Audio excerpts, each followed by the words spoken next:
la presentación del pienso o cambio la tecnología de fabricación. Son cosas diferentes. Y nos centramos en dos puntuales, ¿no? Dieta propiamente dicha y tecnología de fabricación. La dieta propiamente dicha, ¿no? Pues lo hemos dicho muy bien. Bueno, repasamos todo aquello que puede producir úlceras. Hay materias primas más ulcerogénicas, todos decimos el trigo es más ulcerogénico. Bueno, cualquier materia prima es buena si es buena y el maíz es muy bueno, pero si tiene muchas micotoxinas, en Cataluña llevamos muchos meses en algunos sitios no metiendo maíz porque tiene un montón de micotoxinas. Y hemos quitado el maíz. Entonces, el maíz es bueno si es bueno, la cebada es buena si es buena y el trigo es bueno si es bueno. Y si no, pues puede ser muy grave y muy triste. De hecho, el trigo malo y la cebada mala se le hacía pan antiguamente, se les daba a los pobres y se morían.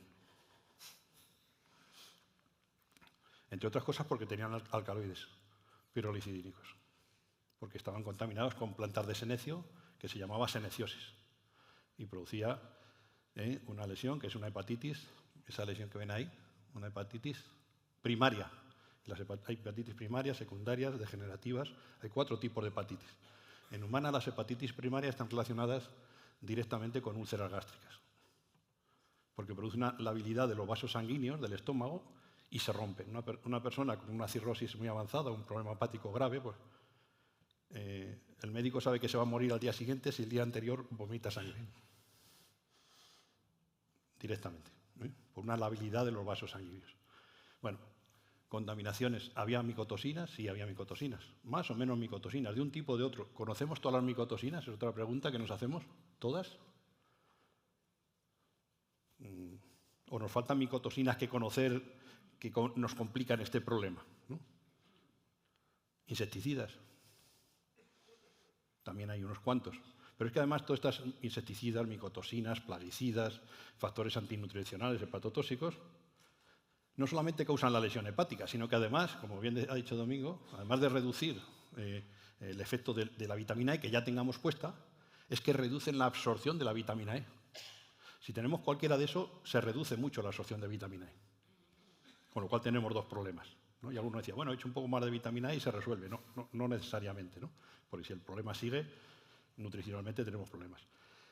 Problemas que sabemos que han sido derivados y para ir rápido y terminar, ¿no? Bueno, precisamente lo presentamos también en la semana pasada, bueno, hace 2 semanas en Estados Unidos, nos permitieron un póster y presentamos esta intoxicación. Bueno, en el cuadro este que hemos visto aquí lo presentamos en Estados Unidos el día 20 de septiembre. Pero, por ejemplo, dietas muy bajas en proteína, desequilibradas con energía o con grasas oxidadas, que a la grasa oxidada, además de reducir la biodisponibilidad de la vitamina E, va a aumentar el estrés oxidativo. Vamos haciendo múltiples causas al mismo tiempo. Esa correlación proteína-energía. Hay otros muchos variables, ¿no? Lo del bicarbonato, ¿qué se hace? Pues para tamponar, ¿no? Porque unos niveles elevados de cloruros, unos niveles elevados de pH, mayor producción de clorhídrico y mayor riesgo de perforación. Pero hemos tenido muchos casos de úlceras gástricas solo por intoxicaciones por cobre.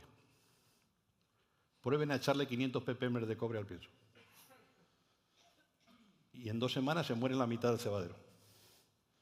O sea que también hay intoxicaciones por algún nutriente, micronutriente, que provoca úlceras agudas y muy graves. Esto era muy frecuente cuando, bueno, hace bastantes años, ¿no? Y cuando hablamos de vitamina E tenemos que poner también selenio, no solamente vitamina E, sino también selenio.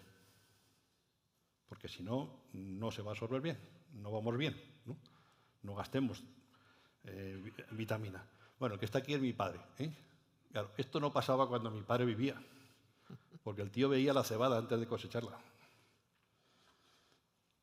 Y veía si estaba limpia, si no había muchas plantas, no estaba la planta de Santiago, el senecio, y unos cuantos, ¿no? Bueno, esa muestra que nos han enseñado era dramática, no veíamos un montón de plantas. Y bien, la causa que ha sido siempre más común, que se ha dicho y se ha publicado recientemente, bueno, el 30 de septiembre apareció un trabajo muy importante en All About Fit sobre el tamaño de partículas. Lo primero, o lo más común, o lo que yo personalmente me dicen, Antonio, de tus casos de úlceras que has visto en toda tu vida, ¿cuál ha sido la más frecuente? Tamaño de partículas. Muchos compañeros de fuera, en otros países, y se van, tamaño de partículas muy fino, hay más riesgo. ¿vale? Y luego, lógicamente, gránulos más que migajas, más que harina. Bueno, todo esto no voy a redundar en ello, pero sí quiero hacer, que está por ahí Guillermo, que le veo allí con las gafas. Guillermo hizo su tesis, publicó, incluso tiene este trabajo en Journal of Swine Health and Production, sobre la incidencia en España, en nuestras condiciones, y esto es del 2006 y anteriores, Guillermo, y anteriores, ¿no? Donde nos decía la mayor incidencia en granulado que en harina y donde había una incidencia estacional, ¿no? De noviembre a mayo. Es decir, bueno, de momento se han acabado, pero empieza noviembre. Esperemos que no, Guillermo, no aciertes, porque si no, le echaremos la culpa por mal agüero. Pero es una tesis entera, aquí he puesto solo un gráfico, vamos, hay que leerla entera, ¿vale? Y nada, para acabar ya, ¿por qué? ¿Por qué? ¿Por qué? Hay más úlceras, por ejemplo, en granulado que en harina. Sí. Tiene que ir acabando, no he acabado. No, ir acabando. Sí, ya acabo, gracias. Y perdonad estos 2 o 3 minutos. El tiempo de vaciado del estómago. El tiempo de vaciado de nuestros cerdos actuales, que comen mucho más, que tienen estómagos enormes, ¿es el mismo que antes? ¿O la acción del clorhídrico es más compleja, más cantidad, o está descompensada con respecto a lo que teníamos antes? Bueno, grados de úlceras, lógicamente en la alimentación líquida tenemos menos, y esto es lo que hay que repasar en tecnología de fabricación, ¿no? Cuando tenemos un problema hay que ir a la fábrica, hay que revisar todo esto para que el pienso esté bien molturado, esté bien mezclado, etcétera, etcétera, etcétera, ¿no? Y bueno, y nada más. Y le recomiendo el libro este de ¿Por qué las cebras no tienen úlcera? Es un libro que está escrito, Robert Sapolsky es un neurocientífico de Stanford, que sabe bastante más que yo de úlceras, con lo cual, pues, igual es bueno leérselo un poquito. Bueno, espero haber dado o crear alguna confusión más o dar que pensar algo más, porque creo que el tema todavía tiene enjundia y muchas gracias por la atención y estamos aquí para las preguntas. Gracias. Muy bien.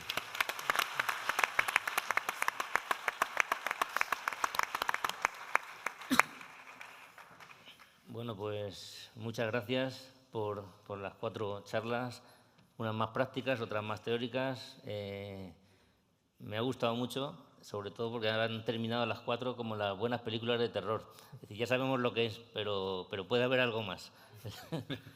Entonces, como os decía, están a vuestra disposición para cualquier duda, cualquier pregunta, cualquier comentario o cualquier información que se nos haya escapado por aquí.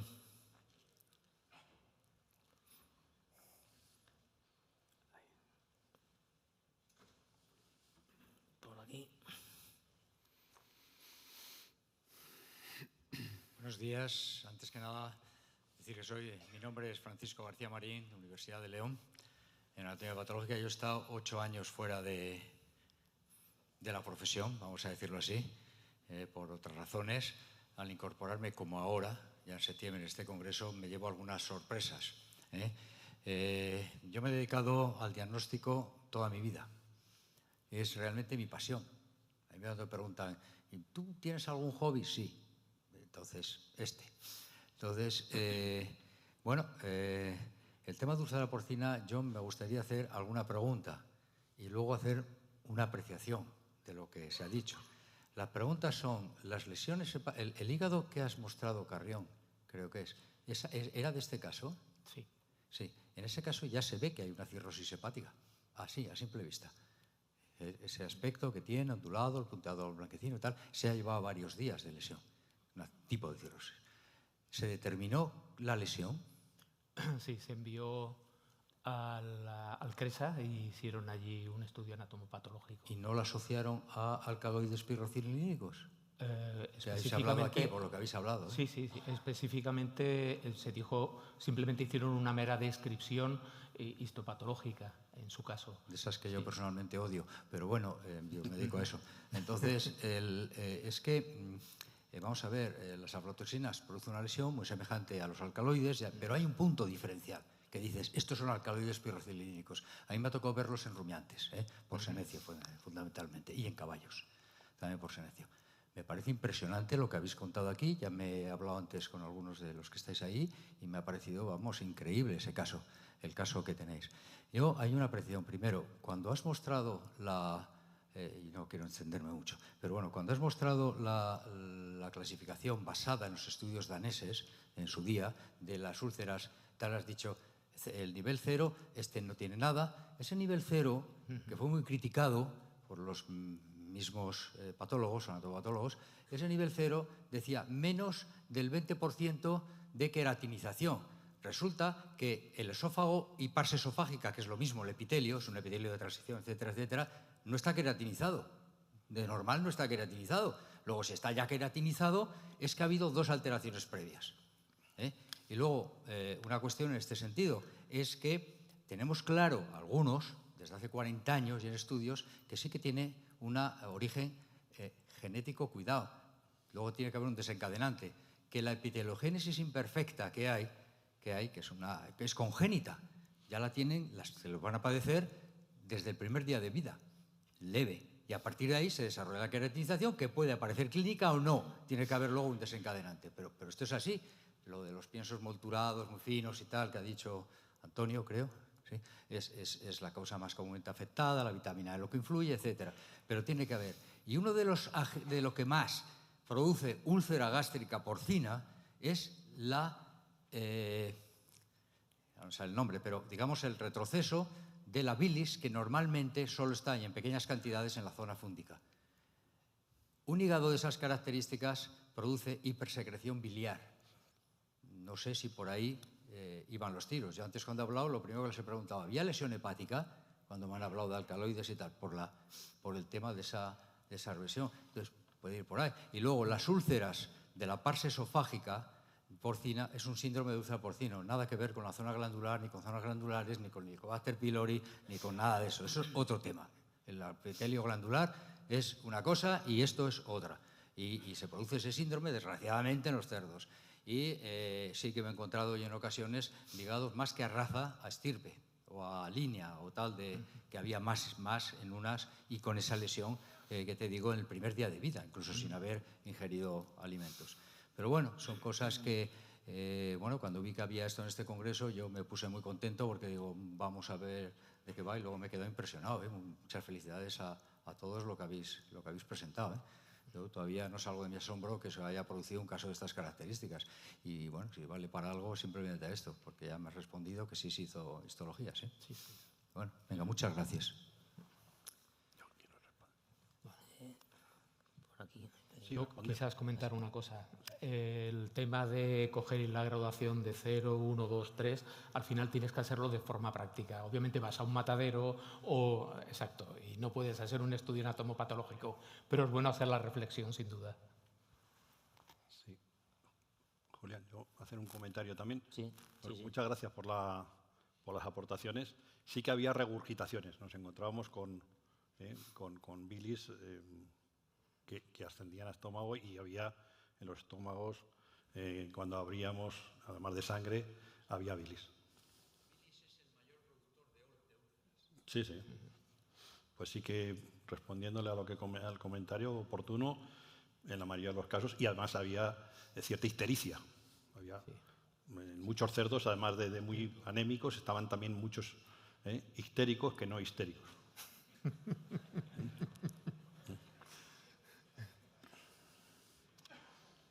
Por aquí, Juan Luis. En primer lugar, felicitar a todos los ponentes. He visto que principalmente el enfoque ha sido a una hipovitaminosis E, aunque Antonio también en una diapositiva ha hablado de otras vitaminas, complejo B, vitamina A, vitamina D, pero en ningún momento habéis pensado en una hipovitaminosis C, con la importancia que tiene la fragilidad capilar. Esa es una pregunta.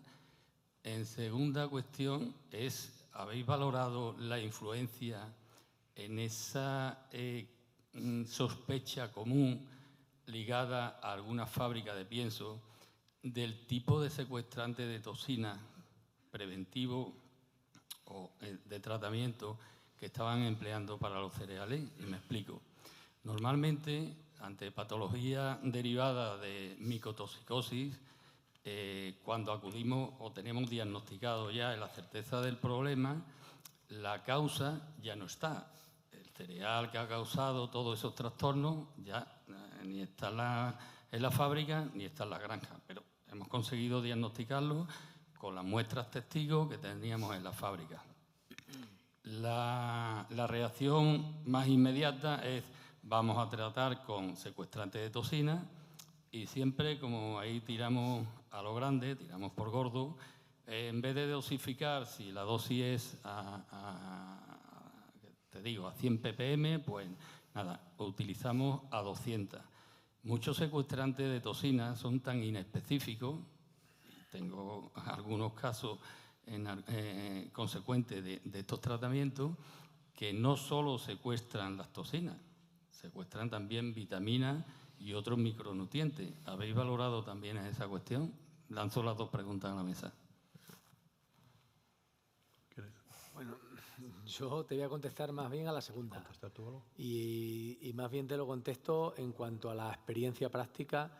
Desde que tuvimos conocimiento de que los alcaloides de la piroxidina estaban en la mayor porcentaje de la importancia en el problema este, fue una decisión de empresa meterla dentro del conjunto de secuestrantes que tenía la TROU, que es en cierta manera nuestra empresa hermana, los que tenían bentonita, porque eran los que tenían posibilidad de controlar estos alcaloides.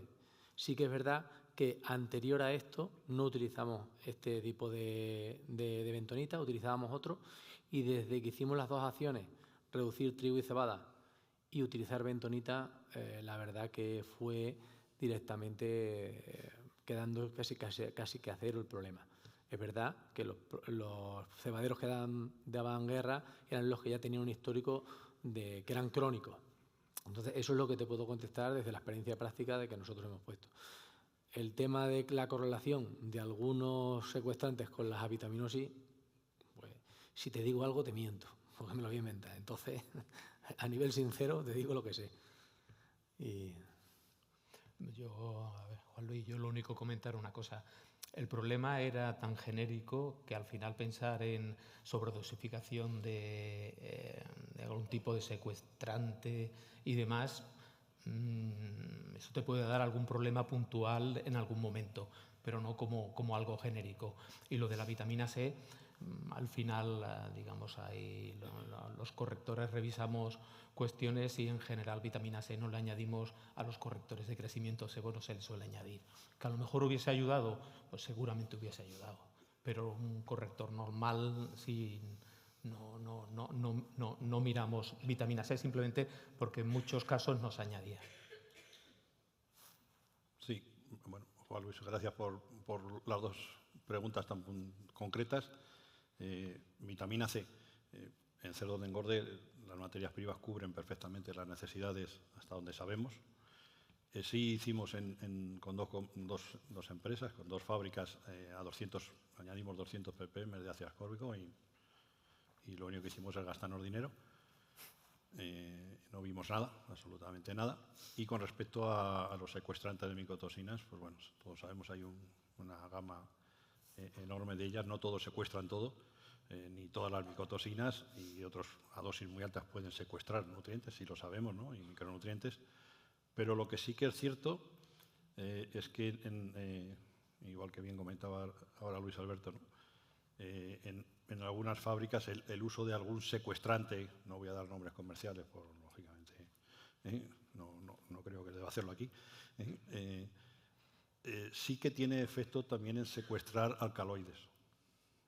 Hay secuestrantes de micotoxinas que también secuestran alcaloides. Casualidad o mera anécdota, pero sí es cierto. Y luego fábricas que no utilizaban secuestrantes, que a raíz de esto utilizan unos secuestrantes concretos, más otras muchas medidas, ¿no? Bajo la cebada al 25, bajo el trigo. Claro, ¿cuál de todo eso al final ha sido, ¿no? Pero sí es cierto que hay algún secuestrante de micotoxinas que también secuestra alcaloides. Y no solo alcaloides. Alguna permetrina. Entonces, bueno, si es un mix, pues habría que analizarlo. Tampoco ni todos los secuestrantes siquiera van bien para la cearalenona o el DON o la T2, ¿no? Pero bueno, eso lo podemos hablar en petit comité. por hacer un apunte, nosotros no tenemos fábrica de piensos propia y nos dejamos guiar por lo que nos decían nuestros. Respecto a la vitamina C, la verdad es que no observamos nada, simplemente tratamos de añadir vitamina y selenio, como el resto de compañeros, y sí que es verdad que aumentamos los niveles de secuestrante porque, como os decía durante la charla, cuando no sabes qué hacer, pues los incrementamos, ¿sí? Sin saber ese efecto que decía que podía secuestrar otras cosas. Eso yo lo desconocía. Y respecto a lo que comentaba Juan Francisco anteriormente, él tiene un conocimiento enciclopédico de este tema y de otros temas. Entonces, como decía antes, y además viene del ámbito universitario y es un científico. Entonces, sí que le animo a que en esta vuelta otra vez a la profesión, pues aquí tiene tajo, aquí hay un tema en el que podemos, ¿verdad? Así que bueno. Yo os quería hacer una pregunta. Vamos a ver, como llevamos unos años ya con todo el tema de la nueva regulación, nueva normativa, hemos ido quitando antibióticos, reduciendo antibióticos, quitando óxido de zinc. Todo eso ha hecho aparecer enfermedades o incrementar la incidencia de ciertas enfermedades. Esto, si se relaciona con los alcaloides, podríamos decir que está también relacionado con el no uso o la disminución de uso de plaguicidas en el campo.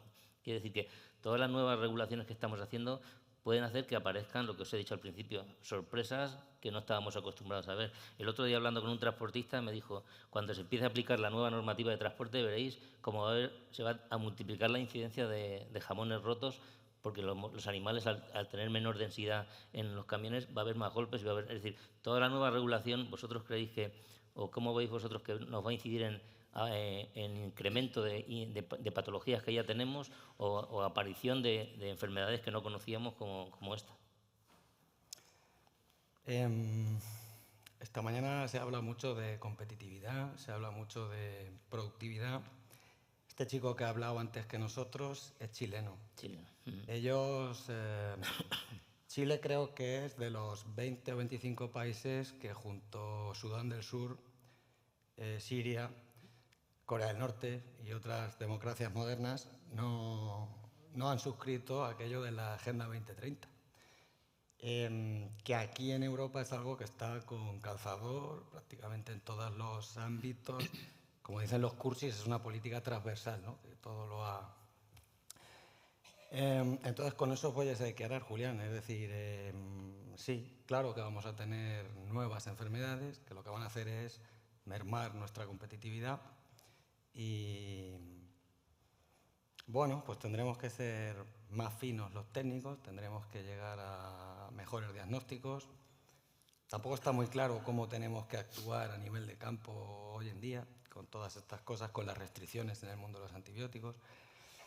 En fin, a nivel técnico veterinario de granja tenemos muchos retos por delante y sí estoy de acuerdo contigo en que todas estas patologías pues vienen dadas precisamente por esas restricciones y por esas que otros no tienen y con los que tenemos que competir también.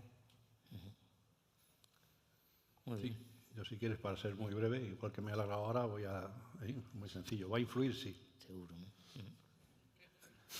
Ya está. Te lo agradezco, Antonio. No, bueno, y por añadir una coletilla más. Así da gusto ser moderador. Evidentemente hay una evolución, la genética sigue evolucionando y la genética nos dará grandes días. Y lógicamente hay cambio climático, hay que acondicionar las granjas al cambio climático, el estrés térmico. Y evidentemente hay patologías emergentes y reemergentes. Hay patologías que están ahí dormidas durante un tiempo y evidentemente el no uso de ciertos antibióticos, el no uso o uso, el forzar ciertas dietas, el forzar el metabolismo, ¿no? Cuando tú fuerzas el metabolismo hay patologías que no son infecciosas, que es la diabetes. ¿Cuánta gente se muere por esto, ¿no? Pero claro que va a cambiar, ¿no? Pero el conjunto de todo, o sea, como bien hacer el comentario, ¿no? Pero será un mix de la genética con el uso o no uso. Ahora empezamos a utilizar pues, más probióticos, más nutracéuticos, más prebióticos, más simbióticos, metemos más enzimas. Todo eso también va a modular seguro. Y va a modular la flora. Bueno, nos falta que saber. Sabemos algo de microbiota, pero sabemos muy poco, ¿no? Para que eso nos ayudara en el futuro, pero la respuesta sí, cambiarán cosas. Sí, desde mi punto, y ojalá cambien, ¿no? ¿Alguno que diga que no? Sí. No, yo lo que sí que quería decir es que toda la legislación conlleva una repercusión y que ha venido muy bien lo que ha sido las charlas de hoy. Tenemos que ser competitivos, no nos vamos a aburrir. Está el ejemplo de la legislación de bienestar animal en el tema de las cerdas. Antes no teníamos tanta casuística de leptospira, ahora las cerdas en grupo nos ha incrementado. El tema del óxido de zinc, estábamos acostumbrados a medicar. Bueno, pues nos hemos tenido que mejorar líneas de agua, instalaciones, manejo, desarrollar nueva tecnología de nutrición.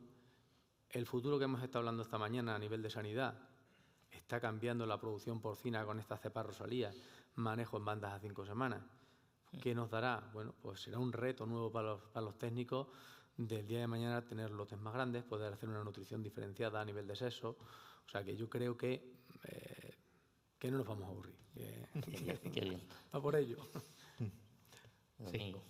Sí. Ya está. Perfecto. No, lo que es cierto, sí. Obviamente, digamos, el Green Deal del 2050 y después todo lo que supone a nivel europeo con la agenda del 2030, obviamente todos estos cambios legislativos, bienestar animal, sostenibilidad, todo esto va a tener una repercusión.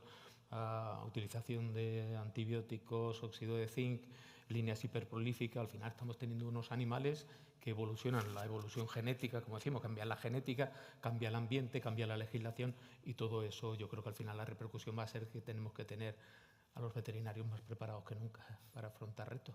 Perfecto. Pues si no hay nada más, aprovecho y pido un fuerte aplauso por la buena tarde que nos han hecho pasar.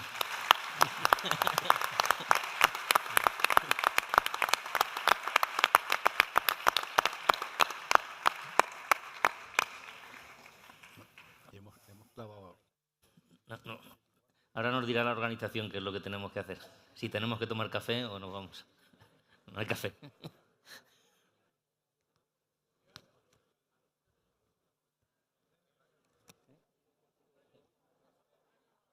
No hay café. Sí, ya. Me están diciendo que no hay café. Nos saltamos el café. Que no hay café, que no hay.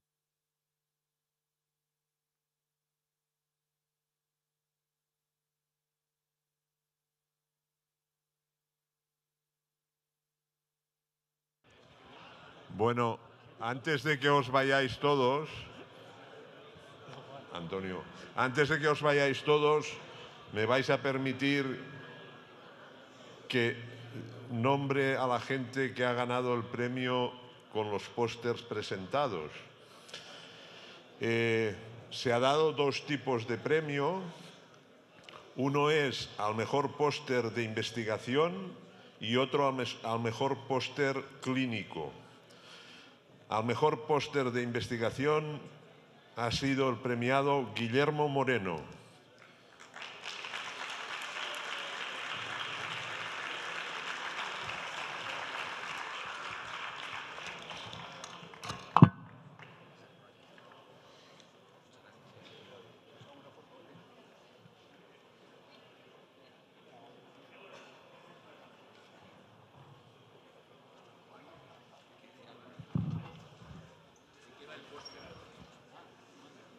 El póster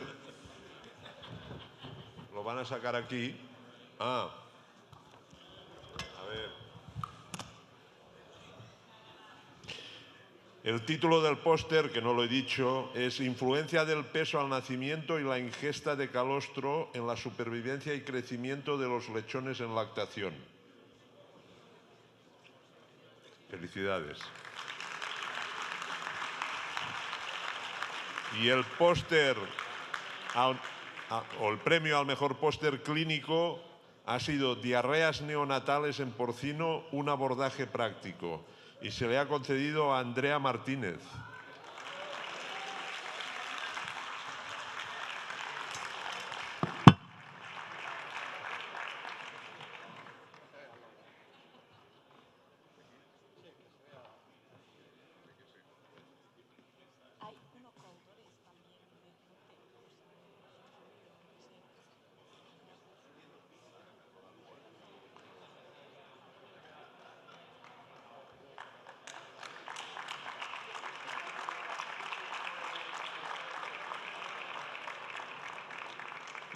Me dice que hay más autores, digo que ya ella lo reparte con los demás. Bueno, ahora va a haber la asamblea, a las 9:30 sabéis que tenemos la cena de gala, entonces ahí vais a ser puntuales, ¿verdad? Sí. Juan, dame los ganadores para yo ponerlos en el... ¿Puede ser? Te lo dirá Rosa. ¿Los ganadores del póster? Sí. Ah, que ahí pensaba que llevabas un papel. No, he leído el de este. Una es Andrea Menfón y... no, Andrea no sé qué. Nada, no te preocupes. Rosa lo sabe. Pregúntale a Rosa. Pregúntale a Rosa.